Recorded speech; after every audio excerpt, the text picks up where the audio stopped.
We just got back from testing the Indy Road course, and what a track it is. I love that place. Every single time I go, I can just feel the history. I love it. But the most important thing that came from that test was, due to its configuration, we could really work on braking. Because if you take a look at the actual map itself, there's braking followed by combination corners, then braking followed by combination corners, and you guessed it, at the end, there's another big braking point followed by combination corners. So there's 3 different areas of the track, which makes it brilliant for training. So I was with a driver who's new to the car, and this car requires a different braking shape, a different braking style to what he's used to, because it's got more downforce now, this car. So you have to have a brake shape in that car that is a big hit. You floor that pedal as hard as you can at the very beginning of the braking.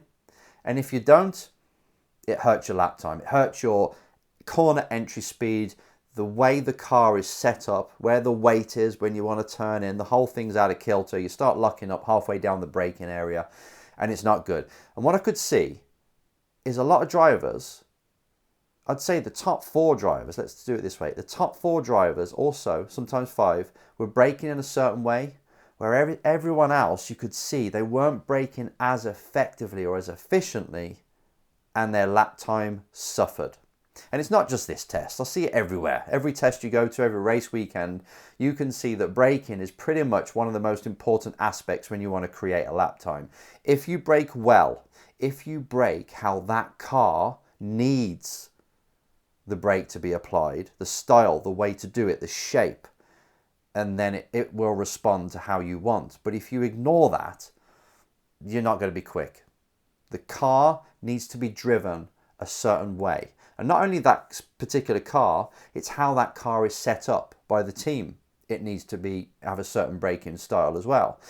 And it's your job as a driver to give that car what it needs so it maximizes the grip it's got, the tire to the track. That's all a driver does. The driver gets in the car, finds out what it needs, finds out how it likes to be driven, that particular setup, and then provides it with them actions, through the wheel and the pedals and the gears and everything else.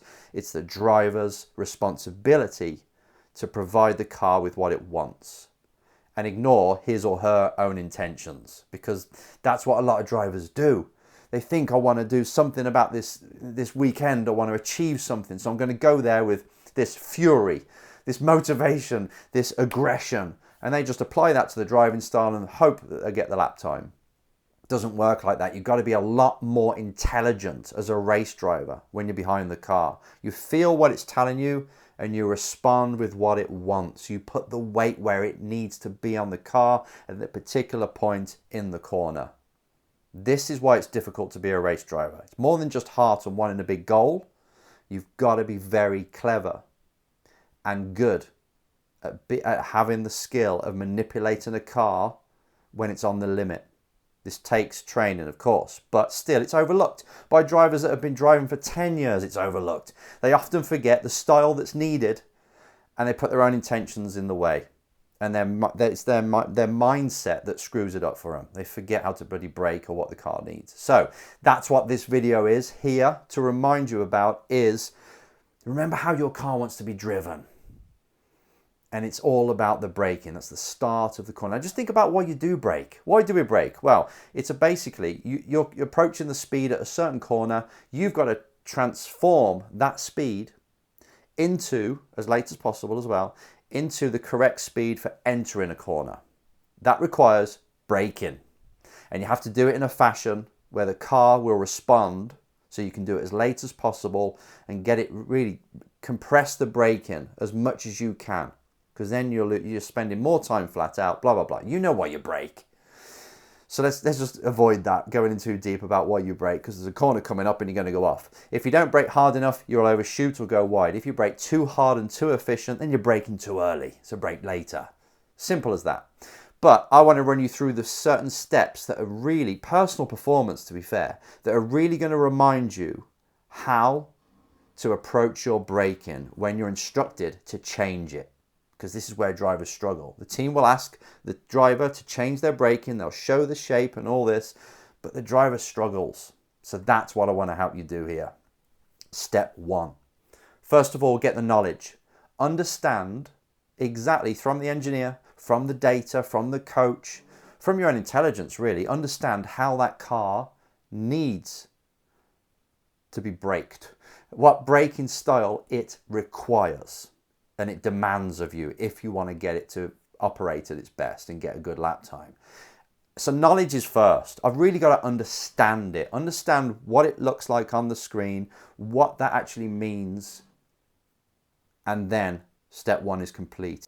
Step 2, simplify it. Now this is something that is not spoken about a lot, but as a driver approaches a corner, they don't really want to be thinking about that shape they saw on the data, because then they're thinking too consciously. So they're thinking very conscious about, right, I've got to hit the peak, I've got to hold it for like a millisecond, then I've got to start to bleed off gently with my left foot or right, whichever one you're braking with. I've got to bleed off gently and just before I get to the apex, come off. Now, if you're thinking like that, you're not really present. You're not really thinking about what the car's communicating to you. So you'll probably do it a bit too early. You'll do it a bit clumsy because you're using too much conscious mind when really braking should be subconscious. It should be a feeling. It should be, right, I know what this corner wants and needs and what this car needs, and I'm going to provide it. And then your skills, your experience, your subconscious will feel the car and adjust. They know what kind of shape already. Doesn't have to like look at it, think of it. It knows what the car needs. But we need to simplify that even more. So if you're coming to a hairpin and you're told this is the shape you should follow, it's got a high peak, you've got to hit the pedal really hard to start with and do a perfect triangle down to the corner as you bleed off. Okay, right, let's simplify that. What does that mean? That means I've just got to slam that pedal as hard as I can. At the 100-meter board or whatever the braking marker is, I'm going to hit that thing, so I'm going to try and make it lock up in the first second of hitting it. And then I'm going to feel how it reacts and take it through. If you just go there, I'm just going to brake as hard as I can. I'm going to push my foot through the front of that monocoque. I'm going to hit it that hard. It simplifies things, but it tells the brain exactly what to do instead of thinking about a shape. Because if you think about a shape, you're still not going to hit the peak very much. It'll be more of a physical effort. But if you're building yourself up and you know what's coming, you think, I've just got to slam this thing. As dumb as it sounds, you're allowing then your body and your mind to adjust with what the car does when you do that. And then you figure it out. Then you feel what it's like to have that peak. You're not building up to it and thinking about shapes. You're like, right, I'm going to slam this thing. And the information you take from that through your body and what you see allows you to adjust. And then you become more intelligent. You know what that peak feels like. So first, get the knowledge. And second, simplify the corner. I've just got to slam the brake. Or I've got to take in more speed if it's another corner. Or I've got to think about the exit more. Whatever it is that suggests to the mind what you've got to do. Third, drill it. This is where you do a drill.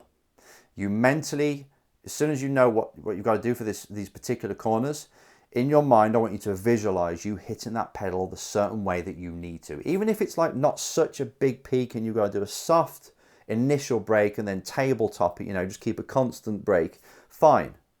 But visualize it. Get in the car and push the pedal to what you're required to. And you can even have it connected up to the bloody data so you can see the shapes if you want. It'd be harder when you're not moving, but still, what's that feel like if I really pound the brake? So you're sat there and you're going through it. So you're giving yourself muscle memory before you've actually done it for real. Visualize it. How do you think the car's going to react? And you kind of embody it. And then you take it on your warm-up lap, on your out lap, and you start to say, right, through this corner next time, I'm going to slam this damn thing, or I'm going to tabletop it, or I'm going to take the brake in around to the corner more so I go all the way to the apex with a bit of brake on, trail braking. You're trying to give the mind its knowledge, then you're trying to simplify it, so really talking the brain's language, and then you're drilling it without actually doing it. You're mock testing it. So it's really getting in there. It's like, yeah, okay, I'll know what to do. That's the point you want to get to. And then when it comes to push time, that's when we move to step number 4. You execute and repeat. So once you do it, once you know you've hit that brake the right way and the car reacted like, oh, hang on a minute, it rotated just like I wanted it to. Maybe you've got a car that needs a peak And then you come off really quick and you wait for the car to rotate. Either way, how your car's set up, it's your job again to make it do that.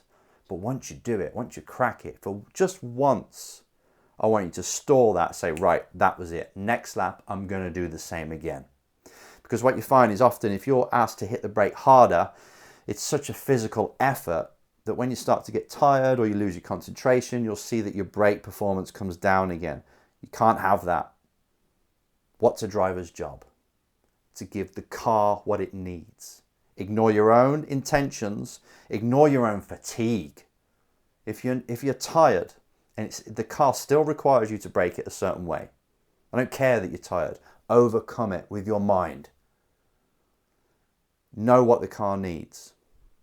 So this, I've just give you, these are pro tips, believe it or not, but they sound so pathetically obvious. Okay, I've got to know what to do.